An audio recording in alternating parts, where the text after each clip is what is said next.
Welcome, welcome, welcome. What's going on, Cowboys fans? It's your boy DMV live in La Casa de Holmes. I got Michael Anthony Fitness back there, just chilling. Michael Anthony Fitness doing Michael Anthony Fitness things and not really paying attention to the camera.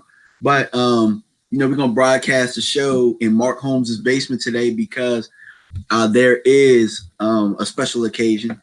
My man Bosch should be here very shortly. We're gonna have a crazy show here, kind of like we did once before when Voch came. E2 Blues on the way, so I'm pretty much warming up the crowd right now. I like to call myself the hype man.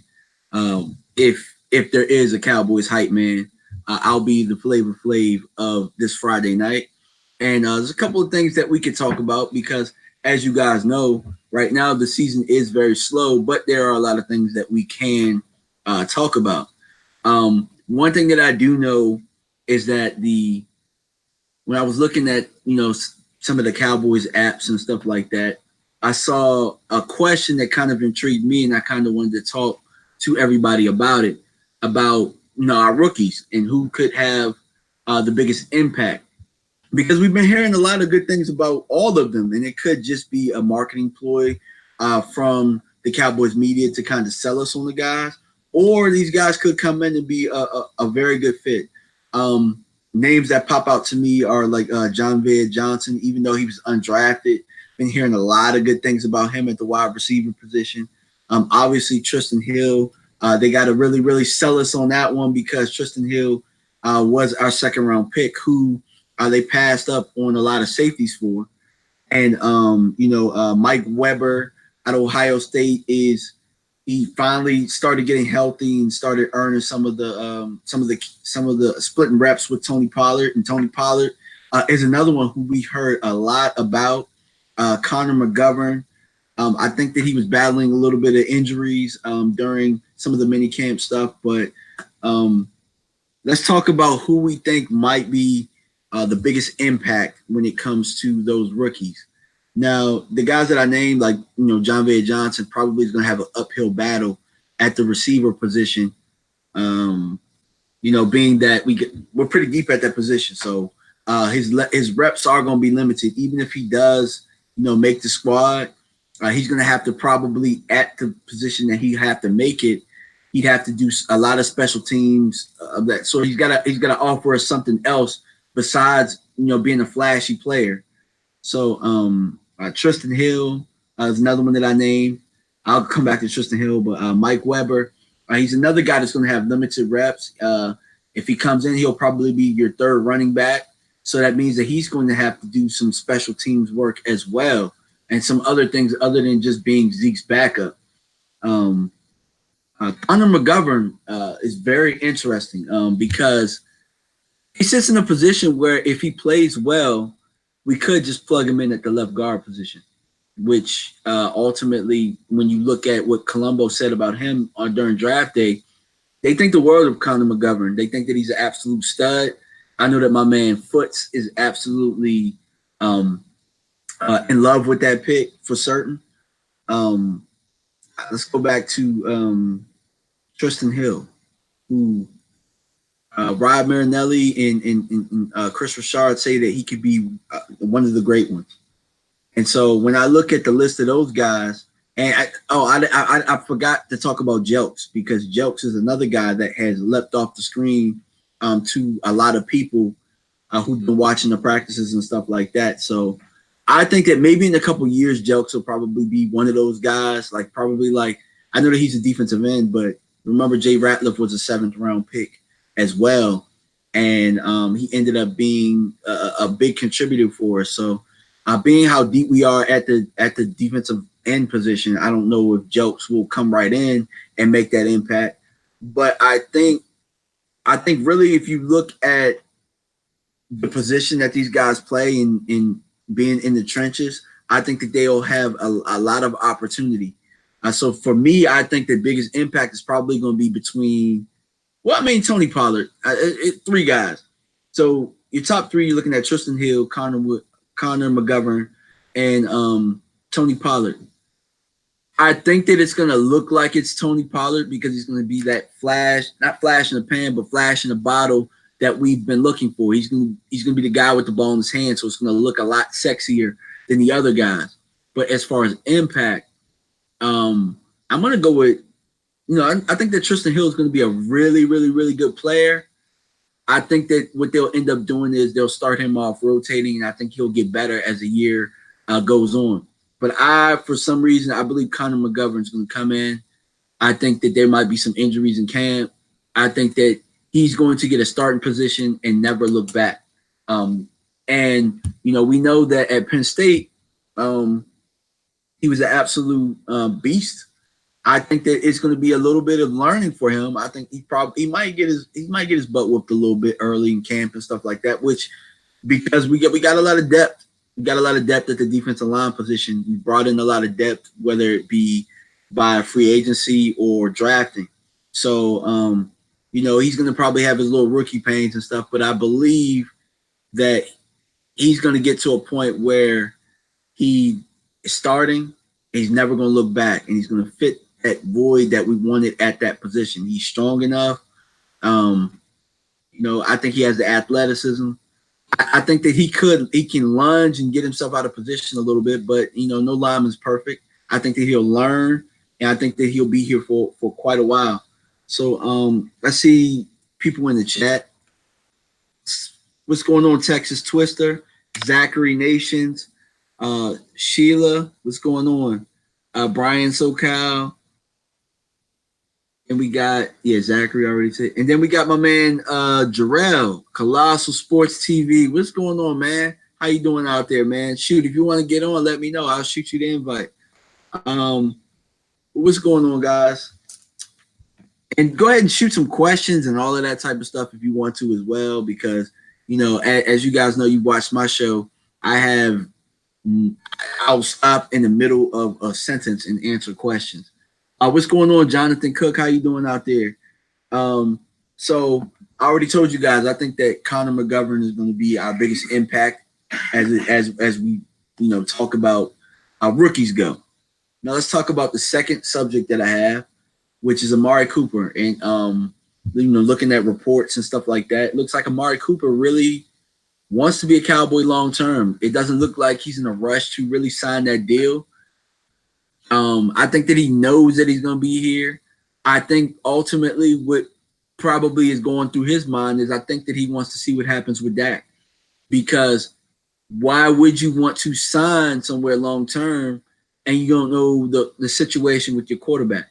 Obviously, these guys have built a rapport. Dak is a great leader. He's a great leader of men. I keep telling people that all the time. It's not that I'm a Dak homer. Actually, Dak won me over. I was one of the doubters at first. I think that I always thought that he could get better, but he had to win me over. He had to earn it. And I would say that he is on track to really earning a lot of the respect that he deserves. Is he the best thrower? No.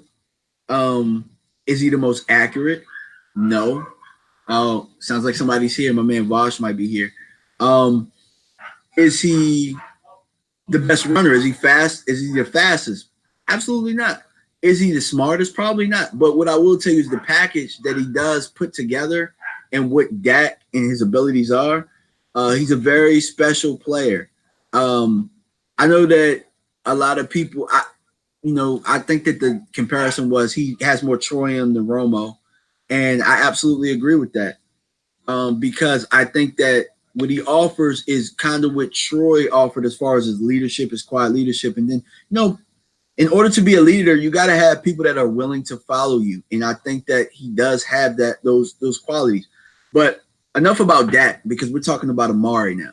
So I think that Amari has bought into the leadership that Dak has. And I think that Amari really, I think that he sees all of the excellence. I think he sees the great facilities. I think he sees the great ownership. And I think that he really wants to be a part of that for a long term.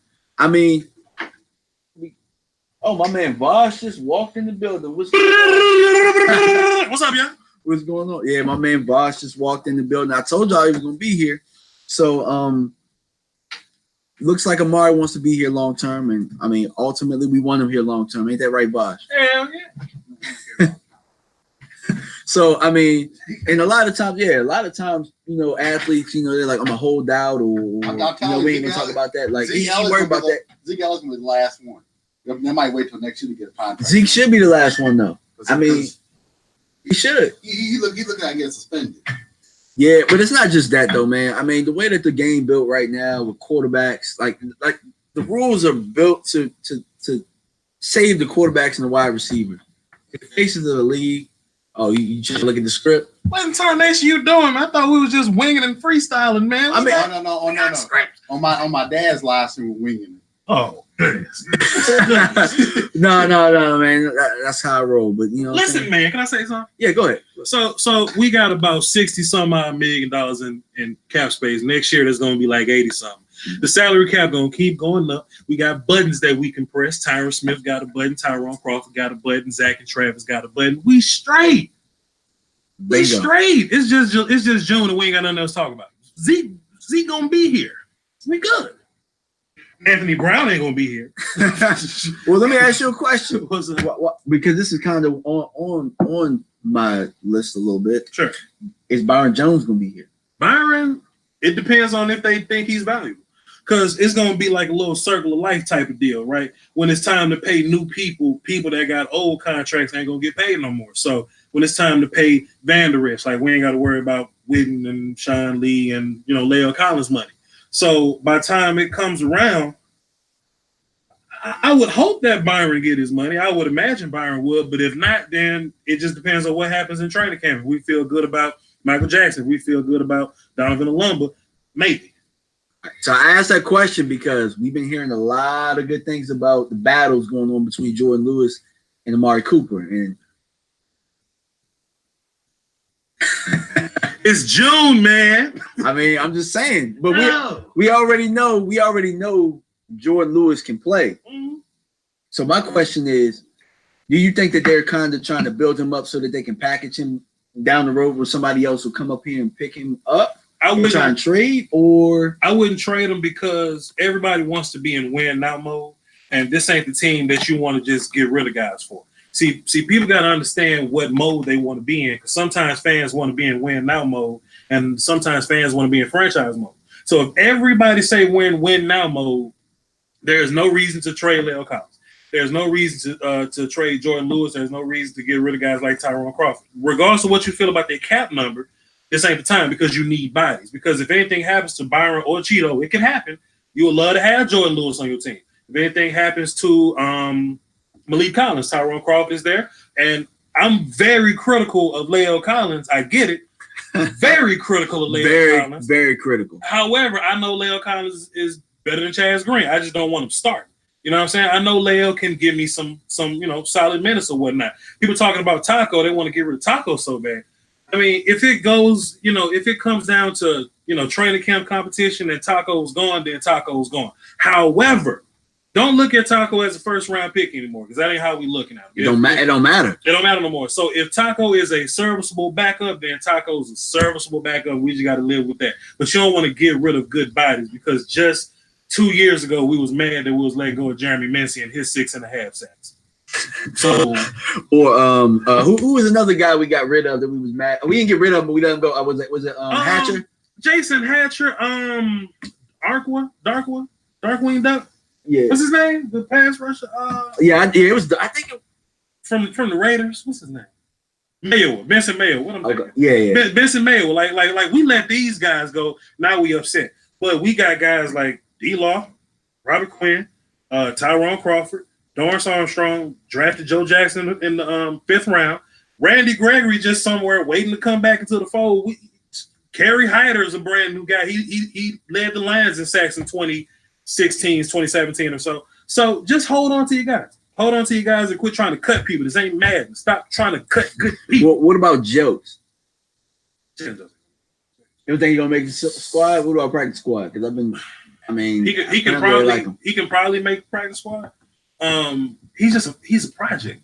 Yeah, he's a project. But the problem is that the other guys on the team built to go right now. Yeah, Robert Quinn, Ray, those guys built to go right now. Even if you look at him as a Sam linebacker, he's got to be better than Chris Covington. He's got to be better than Marshall Lillard. He got to be better than Joe Thomas. And that's still a little situation that you got to deal with. So Jokes may not make it. It's just the it's what we got to deal with when you got a good team. People got to go. Boom. Oh yeah. Right. These are we got the wings. These are a little extra hot. Got the wings. Ooh. So not for the faint of heart. These are the E2 blue, no hot sauce. I'm trash. Oh, he can't have no hot sauce. So you talking about when he was in here, he was choking that one time. I'm trash and faint in my heart. Yeah. Hello, everybody. Mark Holmes here in Jobu's man cave with food all over my clothes. Need to change everything else. You are looking at nothing but the best. He's gonna put this same shirt on, but not this shirt, but the same logo, the same Jobu Black Sheep shirt on. But he just got 1,000 of them. He's just gonna put another one of these on. Yeah. Hey, you got to stand up for your brand. The man. brand, man. It's all about the brand. Mm-hmm. All right, everybody got something to drink. Everybody good? Yeah, we got Good something go. to drink, man. We got But something. you need to get some of these wings, man. You know what I mean? Yeah. Damn. I've been slaving over a hot. In 44 minutes, we're gonna have a table. I don't want to call it a round table because those happen on my show. But it's We got gonna a be round room, is what we got. it's gonna be like a triangular table. Well, we have an L-shaped bar we can do it at. We got a rectangular table up there, and we got a square one outside. We ain't got nothing around here except my belly. Tune into the Mark Holmes rectangle table show. Voch Lombardi, E2 Blue, DMV Cowboy, Oh. and There we Mike go. Landry. All right. Oh, wait, while I got you here, man. What we got me here? All right, so I think the big question that we were talking about early is Dak's contract and Dak signing before Zeke, because you know that all of a sudden that's become a big story today for some odd reason. Okay. I don't know why. Because It's June, it's right? silly. Joe and Wing and this It's silly. Thank you. It's silly season. Okay, because it's funny because somebody said that it's all about Zeke Elliott and you've got to sign him. It's like, wait a minute, hold on. I'm sorry. Zeke Elliott's got a 5th-year option, right? Yeah. So he signed. That means he signed this season and next season, right? Yeah. Bingo. Amari Cooper, you gave up a number 1 draft pick, right? Yeah. This is the last year of his contract, right? Yep. Yeah. Okay. So which is more important? Amari Cooper. Okay. Dak Prescott, your quarterback that you lucked out and got in the 4th round, didn't have to give up cap. Even if Equity, right? Dak and Zeke were in the How same many year. years he got left on his contract? Yeah. Right. This is it. So how is it that Zeke Elliott, we got to sign Zeke, but we can let those two walk? Because that was the article that I read. Now, remember, those are the hot ones. That's with the ghost peppers. Okay. I mean, for me, Don't be for E2. me, I don't need anything. To me, that's Don't just slightly warm. choke like me. But it'll sneak up on you and it'll get your lips a little spicy.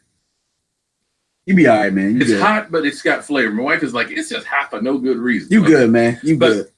To me, it's just something to talk about. We kicked it up a notch this because this is, we're going to bring some fire and some heat tonight. To me, you need Amari and Dak both done because the longer you wait, the more it's going to cost. Mm-hmm. Flat out. The quarterback money is not going down. And had we gotten Dak done 2 months ago before Carson Wentz, you might have gotten him for 30. Right? Might have got him for 25 whole time. But I posed this question while I was cooking the wings because everybody's on Carson Wentz. He's a great quarterback and stuff. My question is this. If Carson Wentz, you got to save some for your show, though. oh, no. Man, I got Voch here. All I got to do is just sit down and It's gonna be a long show. Okay. No, but if Carson Wentz, hypothetically, let's say he never goes back to a Super Bowl again, does that ruin his career? Is he Drew Bledsoe? Yeah, I think so. In my opinion, no, because quarterback is so different. Quarterback position is so different. And it's not like you're paying. That one's recycled. That's trash. It's not like you paying Dak for his level of skill. Oh, no, we're not talking about Dak. No, we're talking about Anybody. Okay. Dak Prescott, Carson Wentz, are you willing to live life without Dak Prescott? Oh. Are you willing to live life without Carson Wentz? You know what I'm saying? So if Carson Wentz never take you to another Super Bowl, that's just what they got to deal with. Either that or Mark Sanchez going to have to play. So, that's up to them to decide. Because it seems like everybody already has Carson Wentz as a Hall of Fame. Hell, what has he done? Thank you. But if you listen to Eagle fans and stuff, he's so much better. Oh, yeah. He was on an MVP tear until he got hurt.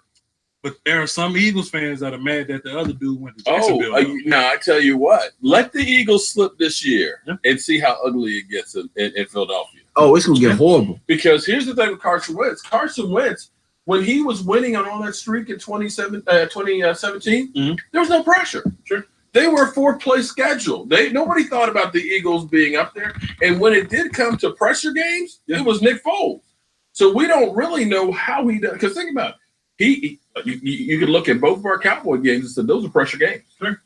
Lost both of them. And lost both of them to us. I always say on my channel, which one would you rather have? Would you rather have arm talent, big flashy name, or a formula that works? Formula that works. Every single day of the week, you want the formula that works because you can get these Matt Stafford guys, you can get these Matt Ryan guys that didn't go to the playoffs this year, you can get these Aaron Rodgers guys. If your formula doesn't work, it doesn't matter. We know the formula with that.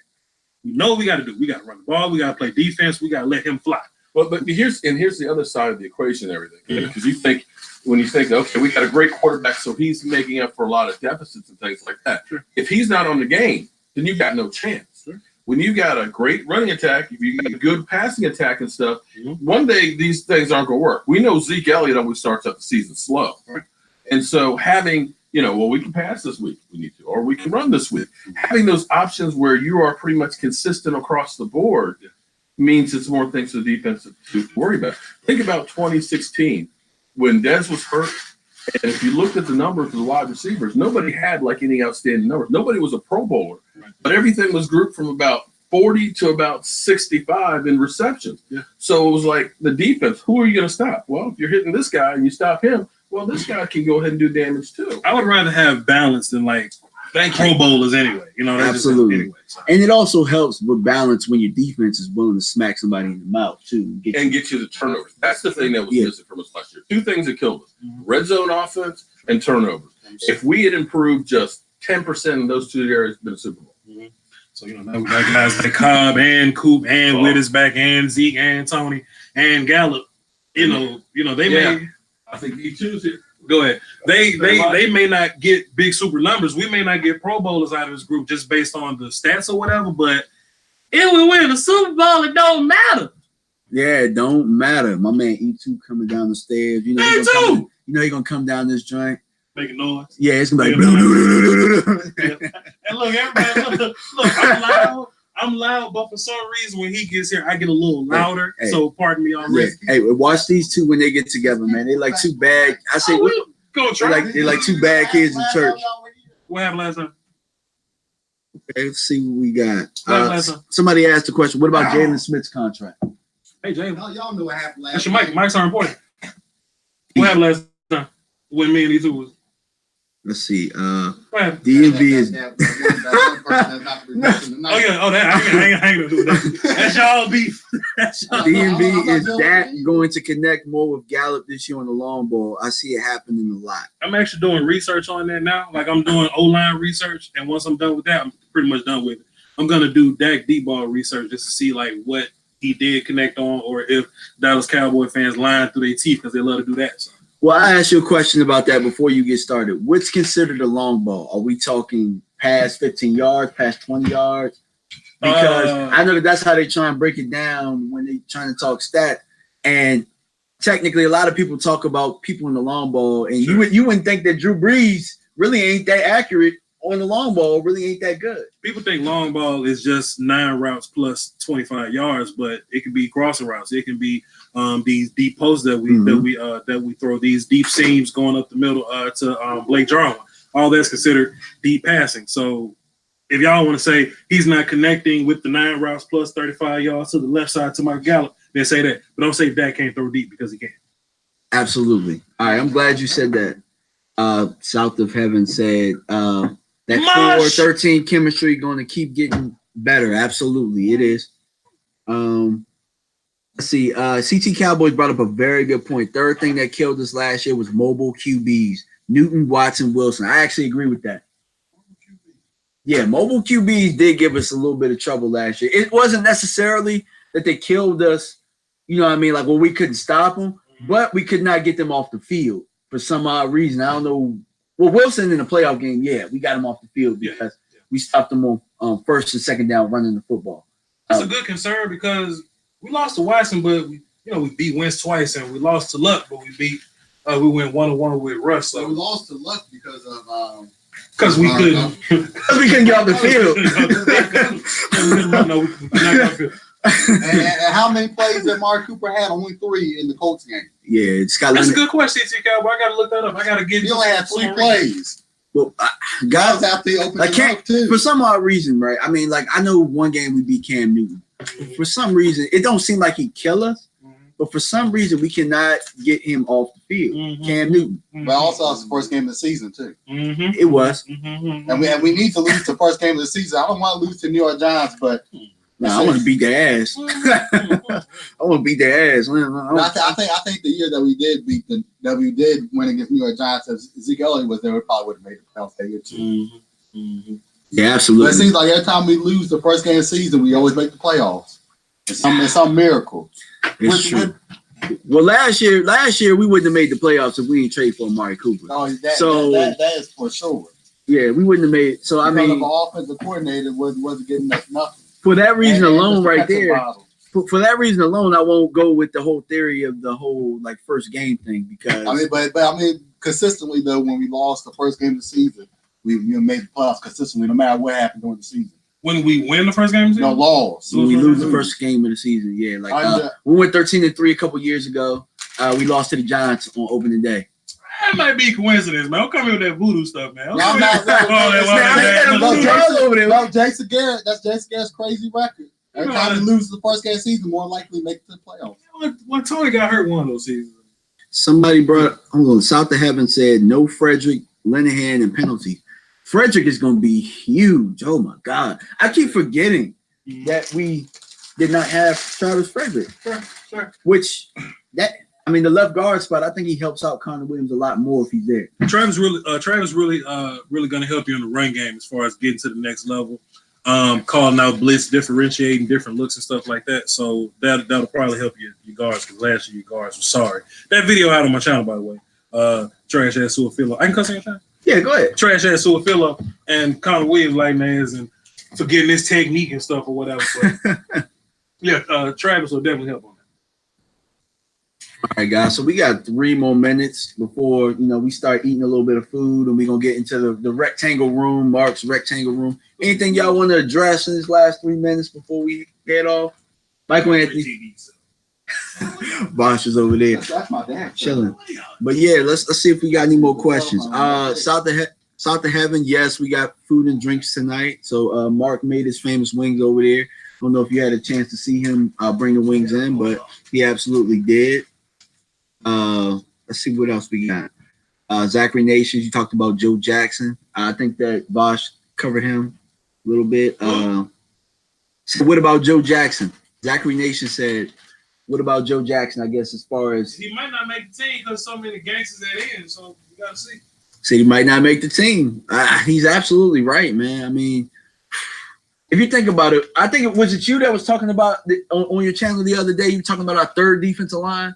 Yeah, our third D line will probably look something like Tristan Hill, maybe Christian Covington, maybe like Kerry Hyder at the end, and like Lawrence Armstrong or something.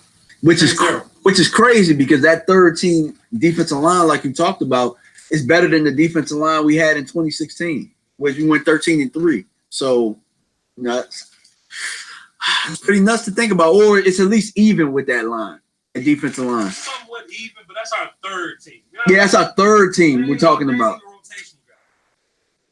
Yeah, absolutely. So I'm very anxious to see the training camp battles, because guys gonna be out there fighting for survival, man. It's gonna be crazy. Like some guys are gonna get veteran days, but some guys ain't gonna get no days off at all, and they're gonna be people that